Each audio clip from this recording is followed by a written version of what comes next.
इस वीडियो में दासा माता की गाथा में आप सभी को स्वागत है। एक समय की बात है, एक राजा था। जब नाई उनके बाल काटने आया तो उसने राजा को बताया कि एक बहुत ही सुंदर कन्या है। उस कन्या को दासा माता का इष्ट था। वो पीपल की प्रतिदिन वो पूजा करती, दासा माता की कहानी सुनती थी। दासा माता ने सोचा कि मेरे नियम रखने वाली की शादी अच्छी जगह होनी चाहिए। तो फिर राजा ने नाई से कहा कि ऐसी सुंदर कन्या से मैं शादी कर लूं। राजा ने उस कन्या से शादी कर लिया। शादी करके महल में ले आया। राजा के एक रानी पहले से ही थी। उस रानी ने सोचा कि इतनी सुंदर दूसरी रानी आ गई तो मेरा रुतबा और आदर कम हो जाएगा। तो फिर जब बड़ी रानी काले हाथ करके आई और नई रानी के मुंह पर काली लगा दिया। राजा ने जब नई रानी का चेहरा देखा तो बहुत दुखी हुआ कि नाई ने हमारे साथ धोखा किया है। ऐसे काले मुंह वाली गिलहरी जैसी शक्ल वाली लड़की से मेरी शादी करवा दिया है। राजा ने नई रानी को अलग कक्ष में रख दिया। उससे बातचीत भी नहीं करते थे और उसकी तरफ देखते भी नहीं थे। राजा के ऐसे व्यवहार से छोटी रानी बहुत दुखी हो गई। उसको समझ नहीं आ रहा था कि वो क्या करे, कैसे राजा को समझाए। फिर कुछ समय बाद उसने अपने पीहर खबर भेजी कि मेरे 4 रंग की पोशाक, वैसी ही चौपार और झूले की रस्सी, भोजन उसके लाल, हरी, केसरिया और गुलाबी चारों रंग की पोशाक, चौपर और झूले की डोरी आ गई। फिर उसके बाद उसने दासियों से मालूम करवाया कि राजा आज घूमने के लिए कौन से बाग में जाएंगे। उसको पता चला कि राजा आज गुलाब बाग में घूमने जाएंगे। उसने गुलाबी रंग की पोशाक पहन ली, 16 श्रृंगार कर लिया और अच्छे अच्छे जेवर पहन लिया और फिर वह गुलाबी चौपर और गुलाबी रस्सी लेकर गुलाब बाग में राजा के आने से पहले ही वो पहुंच गई। बाग में पहुँच कर उसने गुलाबी चौपर बिछुआ दी और पास में ही झुलुआ डालकर वो झूलने लगी। राजा बाग में घूमने आया तो उन्होंने उसे देखा और सोचने लगा कि कितनी सुंदर राजकुमारी वो झूल रही है। रानी ने पूछा, चौपार खेलेंगे? राजा ने हाँ भर दिया। दोनों चौपार खेले, बात करी और फिर राजा वहाँ से चला गया। राजमहल में जाते समय राजा मन में विचार करने लगा कि ऐसी सुंदर कन्या तो अपने महल में होनी चाहिए। राजा के महल में आने से पहले ही छोटी रानी दासियों की मदद से राजमहल में आ जाती है। अब दूसरे दिन रानी ने पता कराया कि राजा कौन से बाग में आज जाएंगे। रानी को पता चला कि राजा हरियाली बाग में जाएंगे।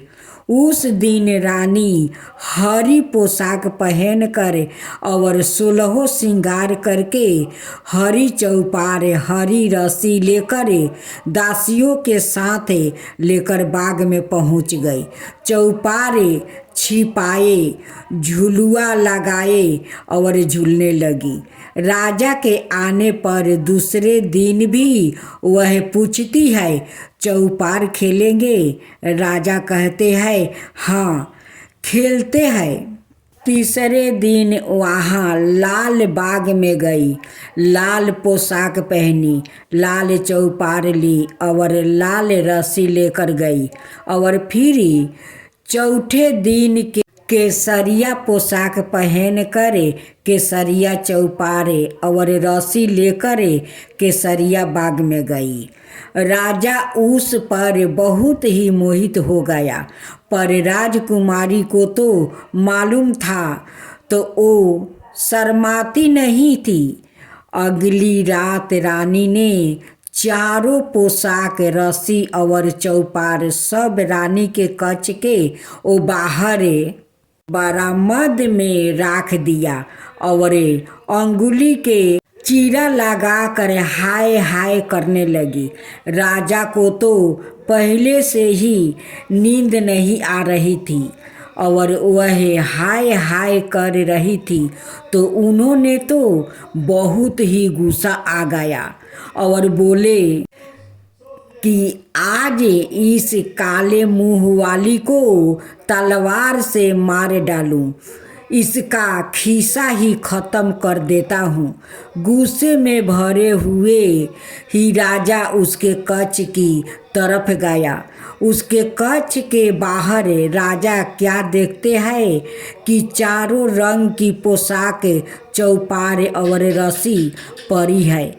राजा को यह सब वहाँ देख कर वो सोचने लगा कि यह सब तो उस राजकुमारी के है। वो सोचने लगा कि ये सब यहाँ कैसे आ गया। जब राजा कच्छ के भीतर पहुँचे तो उन्हें रानी को देख कर बहुत आश्चर्य होता है। राजा रानी से कहते हैं कि आप यहाँ? रानी कहती है, हाँ। फिर राजा कहते हैं कि रानी आपने हमें धोखा दिया। रानी कहती है, मैंने आपको धोखा नहीं दिया, आपने मुझे धोखा दिया। राजा कहते हैं कि तुम्हारे चेहरे पर तो गिलहरी की तरह काली लकीर थी। रानी कहती है कि वो तो आपकी बड़ी रानी ने मुझे प्यार करते समय लगा दिया था। उसको लगा होगा कि मेरे आने से आप उसको मानिती कर देंगे। छोटी रानी फिर बोलती है कि मेरे तो दासा माता का इष्ट है, जो दासा माता ने मेरी लाज राखी, बनाई मुझे तो मरना पड़ता।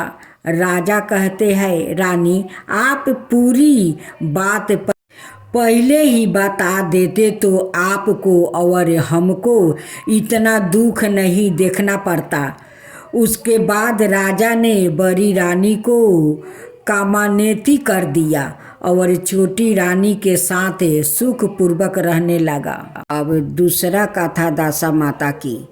एक समय की बात है, एक ब्राह्मण ब्राह्मणी होते हैं, उनका कोई संतान नहीं होती है। ब्राह्मणी होली के बाद से 10 दिनों तक दासा माता की कहानी सुनती थी और 10वें दिन दासा माता की पूजा करती थी। दासा माता की कृपा से उसका एक लड़की हुई। कुछ समय पश्चात ब्राह्मणी मर गई। ब्राह्मण बस्ती में भिक्षा मांगने जाता था। वो अपनी बेटी को बोल कर जाया करता था कि खिचड़ी बना लेना, सब्जी बना लेना। उनके घर के सामने एक कोम्हैन रहती थी। कोम्हैन ने सोचा कि इस ब्राह्मण के पत्नी नहीं है तो मैं इससे शादी कर लूं। इसलिए कोम्हैन क्या करती कि ब्राह्मण की बेटी सब्जी खिचड़ी जो भी बनाया करती, उसमें कोम्हैन कंकर डालकर चली जाती। ब्राह्मण जब भोजन करने बैठता तो उसके मुंह में कंकर आता। वो अपनी बेटी को बोलता कि बेटी, अच्छी तरह से साफ नहीं करती क्या, मुंह में कंकर आता है। उसकी बेटी बोलती है कि पिताजी, मैं तो अच्छी तरह से साफ करके ही बनाती हूँ। एक दिन जब ब्राह्मण के घर भोजन बन रहा था तो वह दरवाजे के पीछे छिप गई और क्या देखता है कि उसके घर खाना बनाने के बाद कुम्हाइन आई और खिचड़ी में कंकर डालकर वो चली गई। वो जैसे ही जाने लगी ब्राह्मण ने उसको पकड़ लिया और उससे पूछा कि तू प्रतिदिन हमारे भोजन में कंकर क्यों डालती है। कुम्हाइन बोलती है कि मैं तुमसे शादी करना चाहती हूँ। ब्राह्मण कहता है कि मैं तो ब्राह्मण हूँ और तू कुम्हाइन है, शादी कैसे हो सकती है। यह शादी नहीं हो सकती। परंतु कुम्हाइन तो जबरदस्ती ब्राह्मण के घर आकर वो रहने लगी। कुम्हाइन के एक कानी लड़की थी। ब्राह्मण की लड़की को कुम्हाइन खाने को पूरा नहीं देती, उसको मारती थी और उससे बहुत काम करवाती थी और बोलती थी कि सारे दिन बैठी रहती है, कुछ काम कर ले। और वह ब्राह्मण की लड़की को पास पड़ोस के गांव भैंस को जंगल में चराने वो भेज दिया करती थी। कुम्हाइन गोबर की रोटी बनाकर और उस पर थोड़ा सा आटा लगा देती है और यह रोटी ब्राह्मण की लड़की को खाने के लिए वो देती है।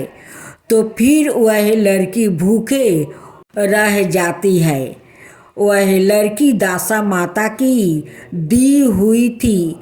तो एक दिन जब उधर से दासा माता पधारे तो उन्होंने उनकी ऐसी हालत देखी तो उन्हें उस पर बहुत दया आ गई। उन्होंने उसे एक डंडा दिया और बोले कि यह गाय के सींग पे ओ मारना, तेरे खाना और पानी दोनों आ जाएगा। ब्राह्मण की लड़की प्रतिदिन जंगल में जाती है और फिर खाना खा लेती है और पानी पी लेती है। इस प्रकार से करते करते ब्राह्मण की लड़की की हालत वापस सुधर गई।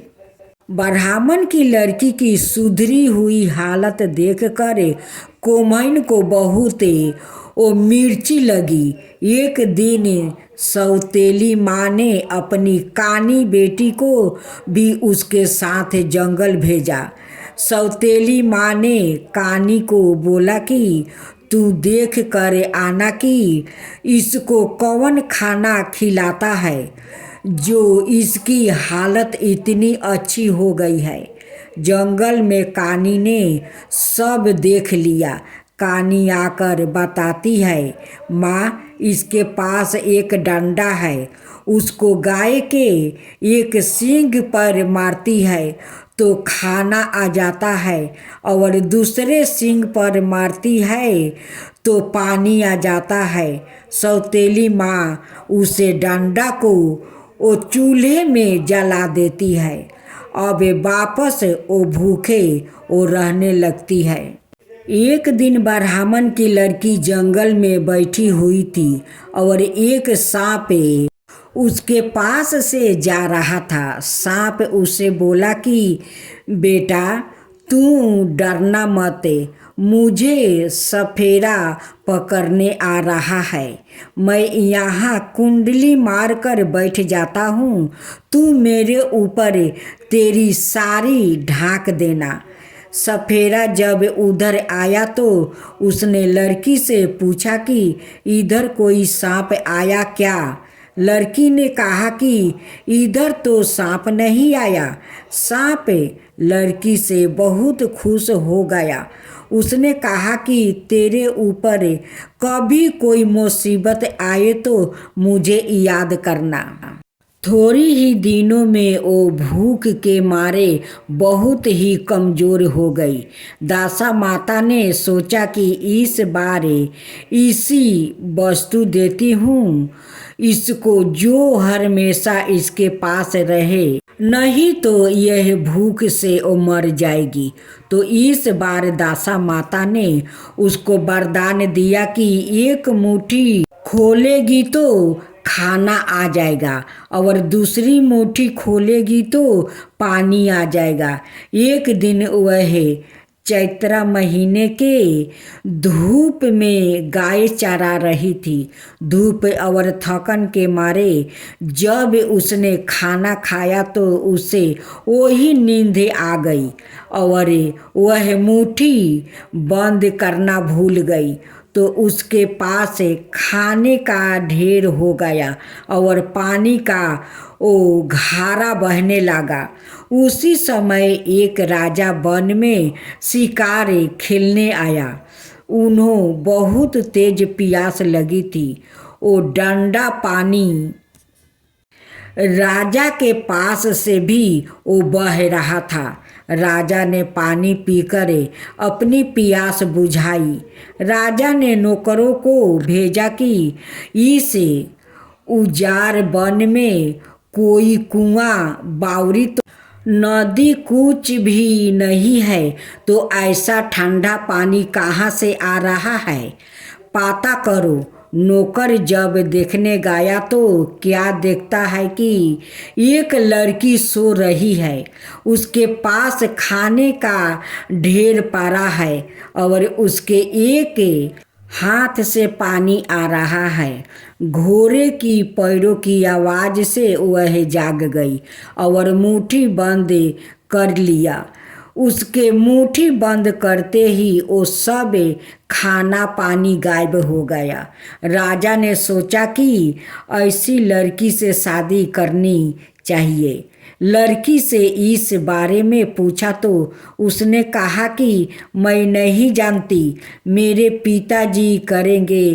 राजा ने सेवकों को उसके पिताजी के पास भेजा कि इसके पिताजी को बोलाना, तुमको जितना रुपया पैसा चाहिए वो ले लो और तुम्हारी कन्या की शादी राजा से कर दो।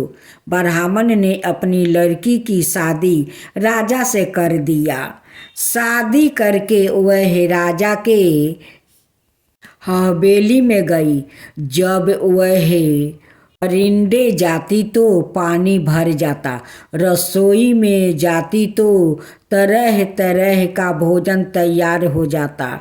उसके आने से पूरा रन बस खुश हो गया। सब बोलते हमारे कितने अच्छे रानी सा आई कि हमारे सब काम हो जाते। 9 महीने पश्चात उसके एक लड़का हुआ।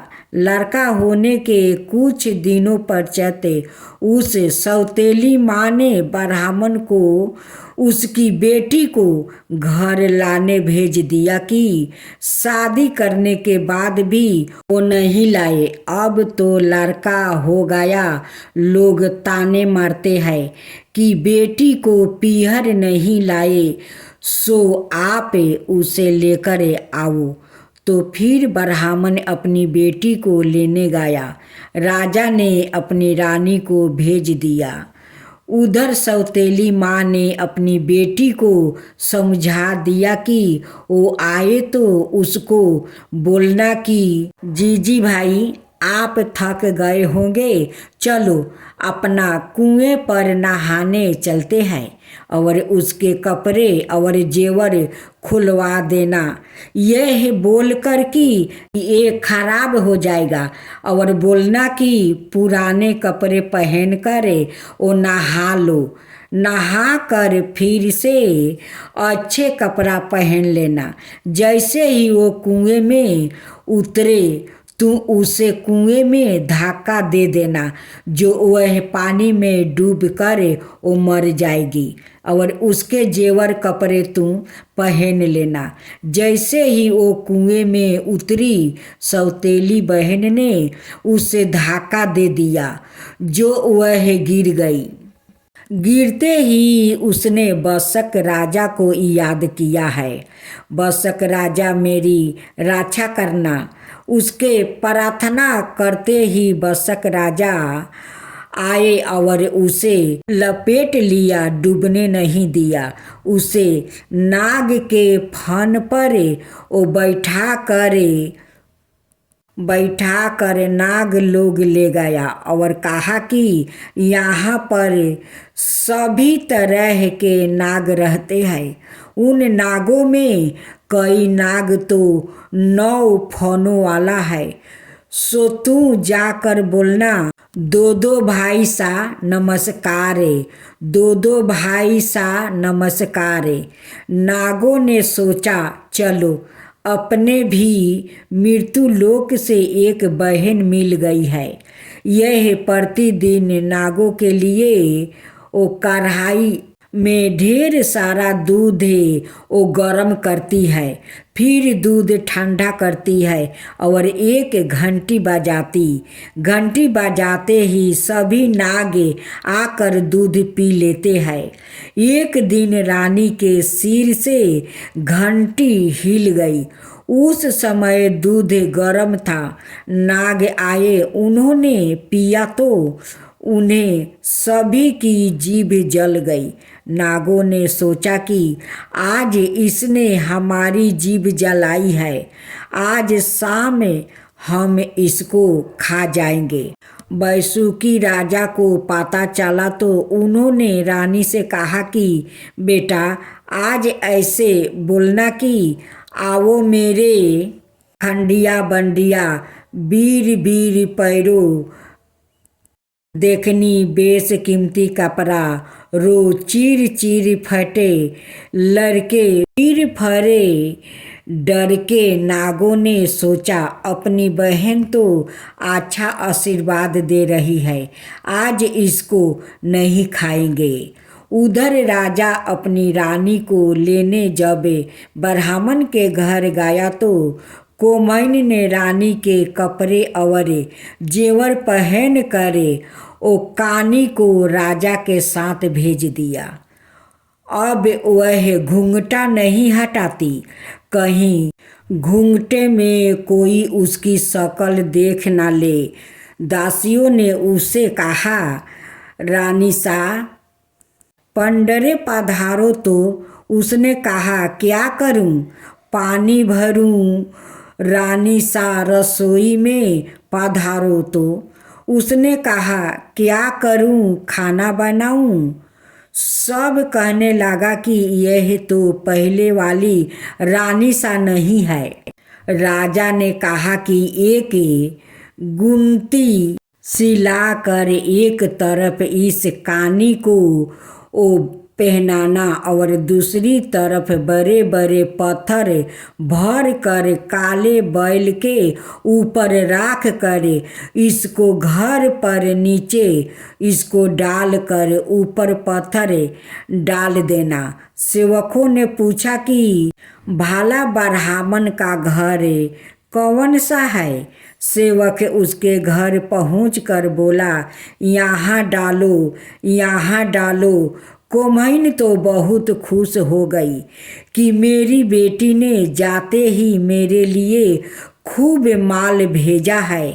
परंतु जैसे ही उसने खोला, उसमें से बेटी निकली। बेटी को देखते ही वो बोली, ए बेटी, कानी तू कहीं नहीं समाई। कानी बोली कि माँ, तूने मेरे हाथ पैर क्यों तोड़वाया।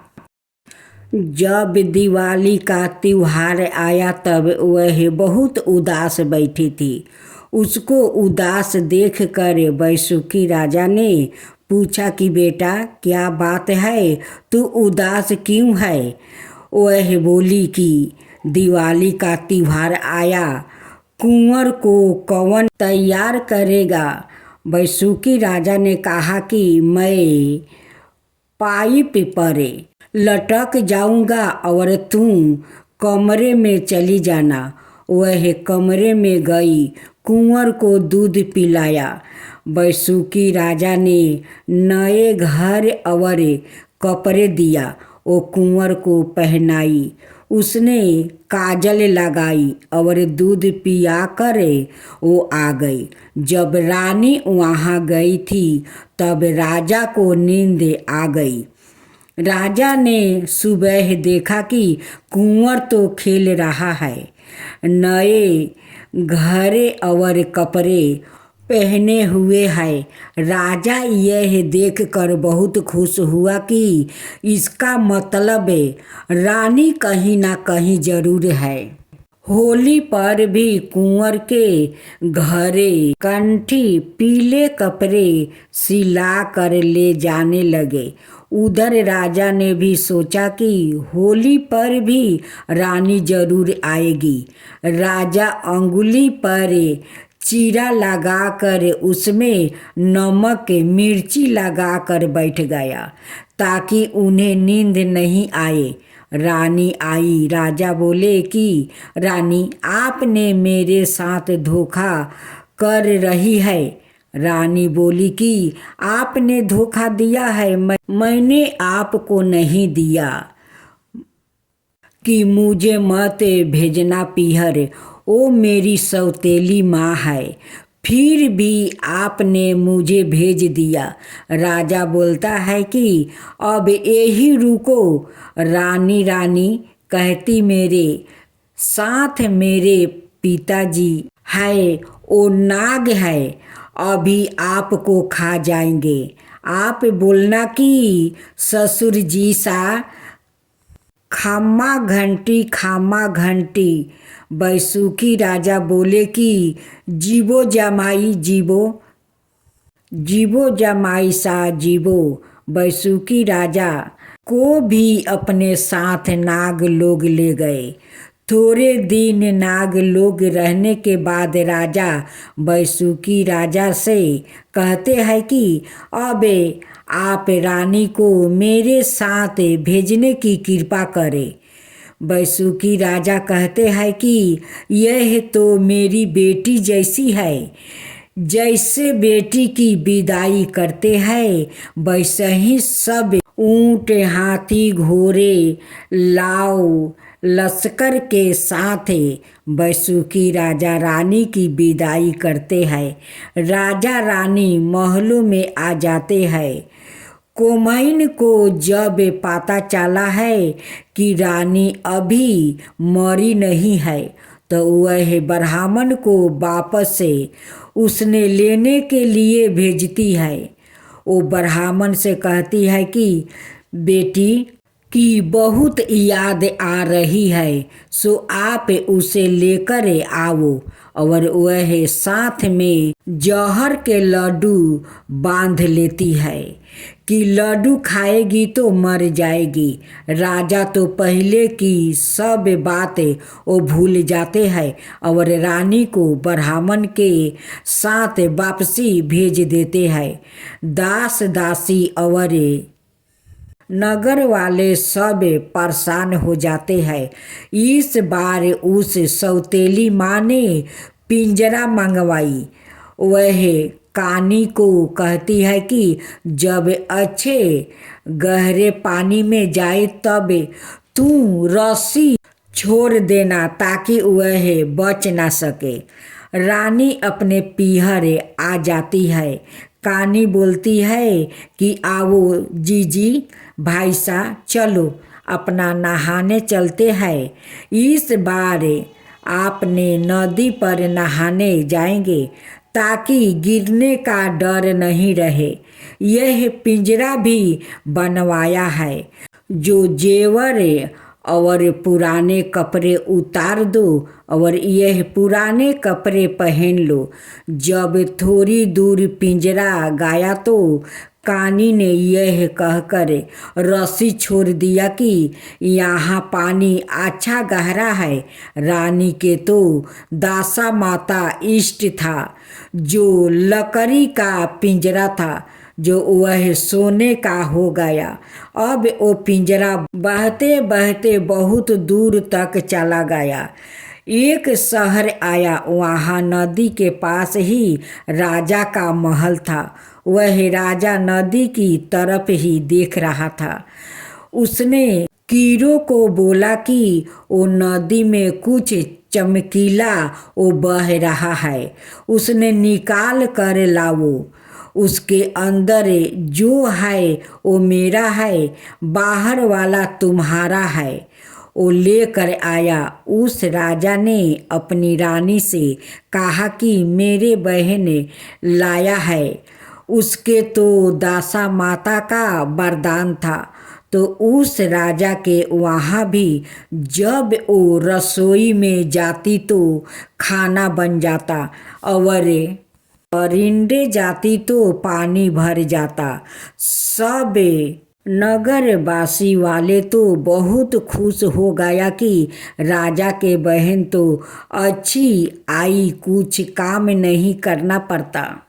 उधर वो राजा रानी को लेने गया तो कोमैन ने वापसी कानी को रानी के कपड़े और जेवर पहना कर भेज दिया।